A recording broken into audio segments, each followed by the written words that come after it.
Kenapa sih kita ini harus mencintai diri kita? Karena Allah Subhanahu wa taala itu menjadikan manusia sungguh sangat spesial. Punya dua tugas manusia di dunia ini ya. Antum semua tahu ya, tugas kita apa di dunia ini? Di surah nomor 51 ayat 56. A'udzubillahi minasyaitonirrajim. Wa ma khalaqtul jinna wal insa illa liya'budun.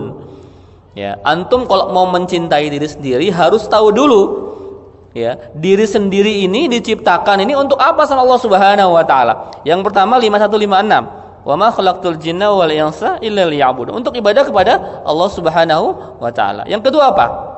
Wa idz qala rabbuka lil malaikati isjudu wa idz qala rabbuka lil malaikati inni ja'ilun fil ardi khalifah.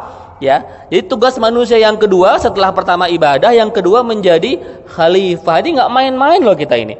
Kita ini menjadi khalifah di muka bumi ini. Kenapa? Ya karena bumi ini perlu ada yang ngurus.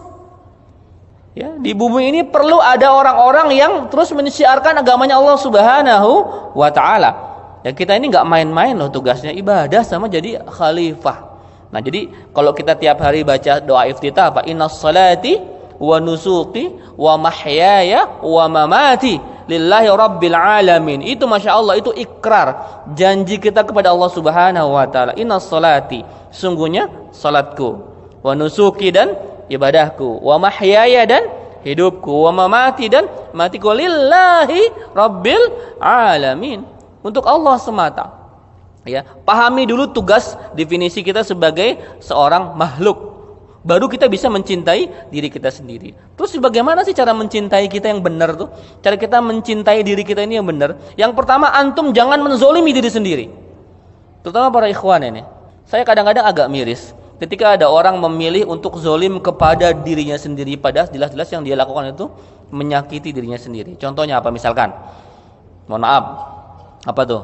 Merokok. Saya mau tanya sama akhwat. Akhwat, kalau dikasih pilihan ikhwan yang merokok dan tidak merokok, milih mana? Tidak merokok. Ada laki-laki soleh merokok, ya. Ada laki yang salah tidak merokok, milih mana? Pak Ustadz, kalau soleh nggak merokok, iya. Memang itu jebakan pertanyaannya, ya. Ya, gitu ya teman-teman ya, ikhwan. Itu. Ini cewek aja, ya, suka sama laki-laki yang tidak merokok. Ini kita nggak ngomong masalah kesehatan, masalah halal haram dan sebagainya. Ini kesukaan perempuan. Ternyata istri di rumah pun lebih suka suaminya tidak merokok. Lalu kenapa dia tidak berani mengungkapkan? Takut sama suaminya. Habis dari zaman dulu kita ini termakan oleh statement bahwa kalau nggak ngerokok itu banci, kurang jantan, apalagi kurang apa sih, kok nggak gentleman gitulah. Banci katanya nggak ngerokok, padahal banci Taman Lawang itu ngerokok semua. Jangan ngerokok ya. Apalagi yang biasa dilakukan untuk menzolimi diri sendiri kebanyakan. Mohon maaf, begadang. Hati-hati. Ya, kita ini nggak seimbang hidup kita. Ya, begadang sih boleh saja kalau ada perlunya ya. Panitia ke masjid, panitia pengajian boleh begadang kalau memang ada perlunya. Tapi kalau nggak ada jangan. Kita harus memberikan hak-hak yang ada pada tubuh kita, itu masalah fisik ya. Jadi kita ini harus seimbang apa? Seimbang makannya seimbang, istirahatnya seimbang, olahraganya seimbang, itu fisik. Makan, istirahat, olahraga, bekerja, itu masalah fisik semuanya harus seimbang. Jangan dibalik. Orang zaman now ini makannya banyak tapi mager. Akhwat apalagi cita-cita kurus, hobi ngemil. Ya. Apalagi benda kecil ini hari ini membuat orang banyak mager ya. Semuanya bisa didapati tanpa kita bergeser dari posisi tidur kita atau duduk kita. Ya. Zaman dulu kita kan kalau mau beli bakso ke depan rumah, gitu ya, ke depan gang, beli bakso, beli somai, beli apa. Zaman now mah nggak perlu, cukup pakai aplikasi selesai semuanya. Somai online lah, bakso online lah, ngaji pun sampai online sekarang. Cari jodoh juga online, nanti nikahnya juga online. Anaknya di download kalau begitu. Ya, Oke, kita sepakat, kita tidak bisa menghindari era teknologi yang membuat orang sangat mudah mendapatkan sesuatu. Tapi bukan berarti kita jadi mager semuanya. Gitu ya. Kita ini kebanyakan untuk magernya. Nggak boleh ya.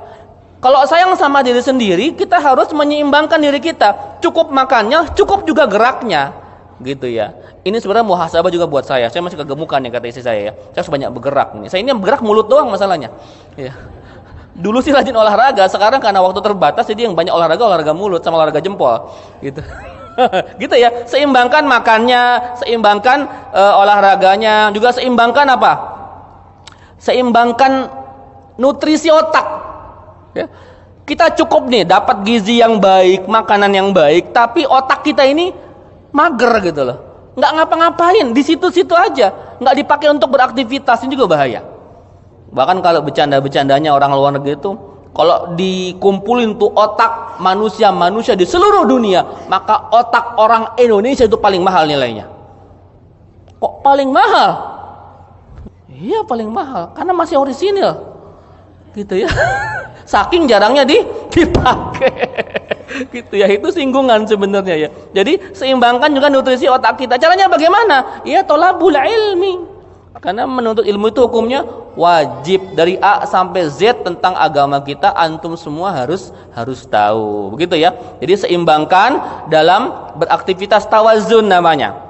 Ingat ya, makannya cukup, istirahatnya cukup, kerja, ibadah, ngaji semuanya harus seimbang. Gitu ya.